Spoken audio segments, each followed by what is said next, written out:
Um homem questiona qual a pior tortura que um ser humano pode sofrer e descobre o que nos torna monstros. Uma mulher acorda e percebe que está em um caixão a 7 palmos. Um jovem volta para casa e cruza o caminho de seu maior perseguidor. Esses são 3 pesadelos que você encontra no meu novo livro. Se quiser 3 histórias de terror surpreendentes e ainda apoiar esse canal, é só ler através do link no primeiro comentário fixado. Agora sim, vamos pro vídeo. O Lustre.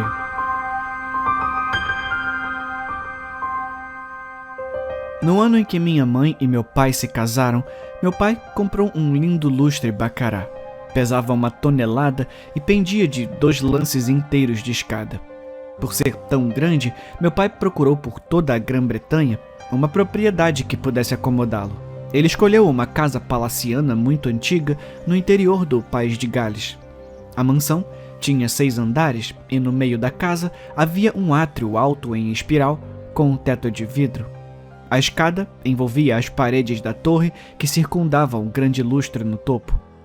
Desde que me lembro, eu passava meus dias deitado sob a cascata de cristais lá em cima e observando os prismas cintilantes capturarem a luz do sol e lançarem arco-íris vibrantes e expirantes nas paredes. Minha mãe sorria para mim e ria para o meu pai. Eu era uma romântica, ela dizia, uma sonhadora. Papai sorria com conhecimento de causa, mas nunca se preocupava em olhar em minha direção. Ele só tinha olhos para minha mãe, pelo menos até o nascimento do pequeno George. Mas eu não era um sonhador, não. Lutava contra o sono a cada respiração. Eu preferia passar as noites dançando nos campos de estrelas que brilhavam no pináculo em noites claras. Se a luz da lua brilhasse no grande átrio, ela seria transformada pelo Baccarat em 1 milhão de pequenas estrelas cintilantes. O lustre estava sempre balançando suavemente, mesmo sem correntes de ar na casa, e fazia os celestiais nítidos e vibrantes dançarem na parede ao som de uma música que só eu conseguia ouvir. E eu dançaria nos campos estelares. Um dia, acordei de um cochilo à tarde com o gemido alto, mas lento de metal protestando. Cheguei ao corrimão bem a tempo de ver os suportes de metal do Baccarat se partirem em 2. O lustre caiu meio andar até ser parado abruptamente e violentamente pelo último suporte que restava, uma corda grossa de nylon. George estava brincando com um trem lá embaixo e eu gritei com ele. Ele olhou para mim por um momento e então foi obscurecido da minha visão quando o nylon quebrou e o lustre desabou 5 andares até o primeiro andar, onde minha mãe se jogou protetoramente sobre George. Meu pai só derramava lágrimas por eles a portas fechadas. 1 semana depois de suas mortes, meu pai mandou consertar e recolocar o Baccarat. Tinha sido da minha mãe e ele a amava profundamente. Talvez ele gostasse de olhar para o lustre e pensar nela, mas preferi imaginar que ele o pendurou novamente porque sabia o quanto eu o amava. Mas o lustre não era o mesmo. A cadência suave que mantinha lealmente desde o meu nascimento foi agora substituída por uma quietude tão absoluta quanto a morte. Os arco-íris eram opacos, quase incolores, e as estrelas dançantes que outrora brilhavam nas paredes à noite estavam ausentes, e o átrio em espiral permanecia tão escuro como o coração da obsidiana. Ainda passo dias e noites deitado no chão, olhando para o lustre e esperando que sua magia retorne para mim. Alguns dias, quase consigo ver as cores vibrantes e a luz salpicada das estrelas. Na maioria dos dias, não vejo absolutamente nada. Mas nada é como o pesadelo que às vezes aparece através do véu, cruel e indesejado. Às vezes, posso sentir frio, fome e dor no peito. Às vezes, as noites escuras e os dias monótonos fazem sentido. Às vezes, consigo ver o Baccarat como ele realmente é. Porque às vezes me lembro que não foi o lustre que meu pai pendurou naquele dia no topo do átrio. Foi ele mesmo.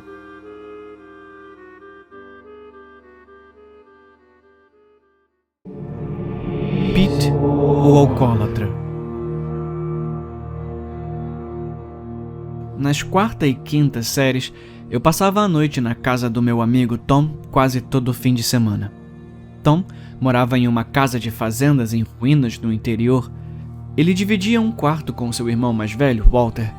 Nós três ficávamos acordados até tarde contando histórias assustadoras. A mais assustadora foi uma história verdadeira. Aqui está como Walter contou. Na década de 20, essa casa pertencia a uma família diferente. Seu vizinho mais próximo era um alcoólatra chamado Pete. Ele morava em uma cabana no meio da floresta e frequentemente tinha problemas com a lei. Os pais alertaram o menino e a menina que moravam aqui para nunca chegarem perto das terras de Pete. O menino morava nesse mesmo quarto. Uma noite, ele foi acordado pelo som de vidro quebrado em algum lugar dentro da casa. Morando tão perto de Pete, o menino era muito cauteloso e, em vez de abrir a porta, ele a trancou. Ele encostou o ouvido na porta e escutou. O menino ouviu passos tropeçando no corredor, pesados demais para serem de seu pai. Ele quase podia sentir o cheiro de álcool pela porta do quarto. "Deixe-me entrar, garoto." Era Pete, mas o menino não destrancaria a porta. Superando o medo, ele gritou: "Não!" Depois de um minuto, o menino ouviu as botas pesadas de Pete desaparecendo pela casa. Numa sala distante, ele ouviu o pai gritando com Pete, mas os gritos logo se transformaram em berros. Por quase uma hora, os sons ficaram piores, enquanto o pai despedaçava suas cordas vocais ao gritar. O menino pensou que a súplica em agonia rouca era a pior coisa que já ouvira, até que foi substituída por algo pior: silêncio. Os passos das botas de Pete percorreram pesadamente a casa até o quarto do menino. Ele bateu na porta de carvalho maciço. "Garoto, abra essa porta. Abra essa porta ou você vai se arrepender." O menino podia sentir o cheiro da bebida através da porta. Novamente, ele disse "não." E então foi a vez da sua mãe. Seus gritos e berros duraram 2 horas. Quando pararam, as botas pesadas voltaram cambaleando para a porta. O fedor do álcool era insuportável. "Garoto, eu disse, abre a porta. Essa é a sua última chance." O menino ficou apavorado. "Por favor, não machuque a minha irmã." Pete estava bêbado e se divertindo. Ele riu. "Então abra, garoto." Mas o menino sabia melhor. E assim, ele passou as 3 horas seguintes ouvindo os gritos de sua irmã mais nova. Quando a polícia veio investigar a casa 2 dias depois, eles encontraram a mãe, o pai e a irmã amarrados em suas camas. Pete fez um pequeno buraco na parte inferior do abdômen de cada um e puxou os intestinos da barriga, centímetro por centímetro, enquanto eles morriam de dor. Eles encontraram o menino desidratado, mas vivo.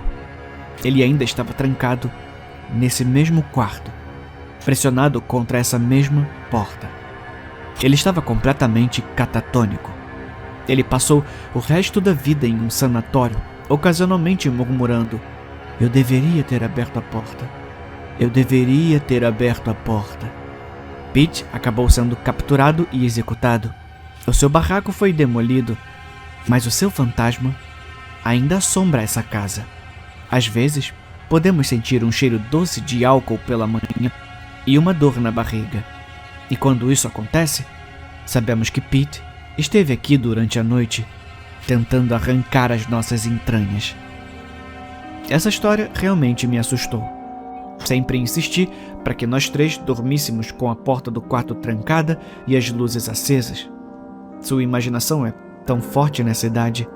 Fiquei com medo de todos os barulhos da casa antes de finalmente adormecer. Sempre que eu acordava na casa deles, conseguia até sentir o leve e doce aroma da bebida alcoólica de Pete. Para ser honesto, geralmente eu sentia uma dor na parte inferior da barriga.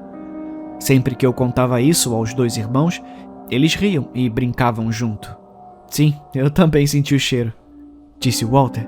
"Eu também, e meu estômago dói." interveio Tom, fingindo estar com medo. Eles se mudaram para outra cidade quando Tom e eu estávamos na 5ª série. Não os vi desde então. Avancemos para essa manhã. Eu estou sentado no laboratório de química do campus. Enquanto estávamos preparando o experimento, um dos produtos químicos tinha exatamente o mesmo cheiro da minha lembrança da bebida alcoólica de Pete. É um cheiro incrivelmente distinto, penetrante, quase doce. Não exatamente como o álcool destilado ou aguardente real, mas semelhante. Eu não sentia aquele cheiro desde aquelas manhãs depois de dormir com Tom e Walter. Esse era exatamente o mesmo cheiro. Peguei o frasco e olhei o rótulo. Éter dietílico. Era éter. Olhei para o laboratório, atordoado, congelado. Lembrei de trancar a porta do quarto todas as noites. Lembrei de acordar com um leve cheiro de éter na boca. Lembrei da dor distinta na barriga todas as manhãs. E eu percebi. Não existia Pete, o alcoólatra. Eles estavam me... Hoje eu me atrasei para pegar o meu filho na escola.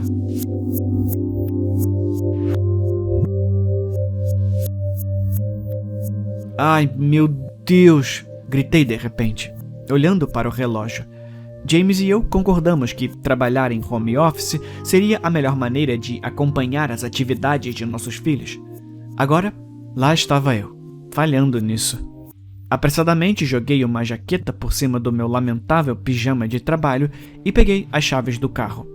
Admito que dirigi de forma um tanto imprudente e a ideia de meu pobre menino sentado sozinho no parquinho era muito difícil de suportar.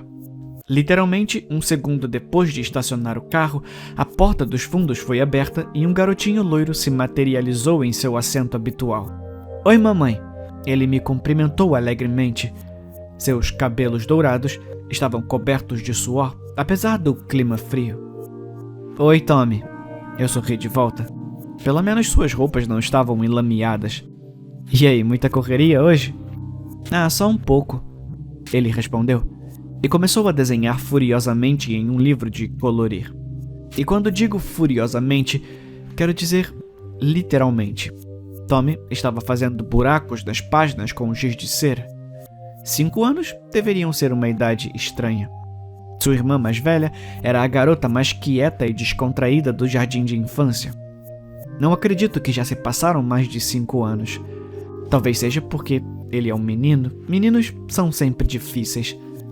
Mãe, eu tô com fome. O que tem pro jantar hoje? Ah, merda.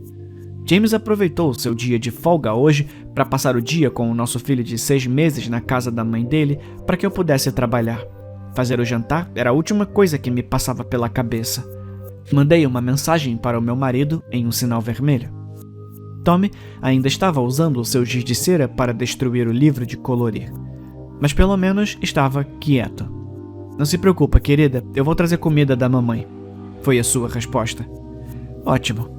Agora, minha encantadora sogra sabia que não sou capaz de trabalhar, cuidar dos meus filhos e alimentar a minha família ao mesmo tempo. Um pensamento horrível passou pela minha cabeça. Por que ainda tínhamos 3? Eu sempre disse que queria apenas 2 filhos. Mãe, eu tô com muita fome, disse Tommy novamente. Ainda tínhamos um tempo antes do jantar, então parei em um famoso drive-thru de fast food e comprei um hambúrguer para ele distraidamente. Quando finalmente chegamos em casa, desfiz as malas do carro e percebi que Tommy só tinha comido a carne, deixando para trás pão, picles e queijo. Eca, é a fase do apetite exigente. Deixei Tommy brincando lá embaixo e voltei para o meu escritório. Se eu me apressasse, poderia terminar todo o meu trabalho antes que James e nossa filhinha voltassem.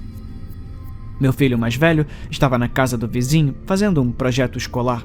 Deus abençoe os Davisons e a sua filha bem comportada, que é minha boa amiga.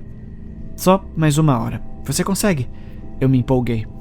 Depois de colocar música clássica nos fones de ouvido, mergulhei no trabalho. A minha dor de estômago pela fome foi a única coisa que me fez perceber que muito tempo havia passado. Pela segunda vez naquele dia, xinguei em voz alta porque perdi a noção do tempo. Eram 10 da noite. Por que diabos James não veio me buscar para jantar quando chegou em casa? Eu desci com raiva, mas parei imediatamente assim que percebi o cheiro. Mas apesar do cheiro metálico e amargo, nada poderia me preparar para a carnificina na minha sala. James e minhas 2 filhas estavam completamente mutilados, com sangue e vísceras espalhadas. Seus olhos e parte de suas cabeças estavam faltando. Nunca saberei se eles gritaram antes de serem despedaçados, mas presumo que não, ou os vizinhos teriam chamado a polícia, a menos que os vizinhos também tenham sido comidos. Tommy disse que estava com fome. E então percebi que não conheço nenhum Tony. Eu não tenho um terceiro filho.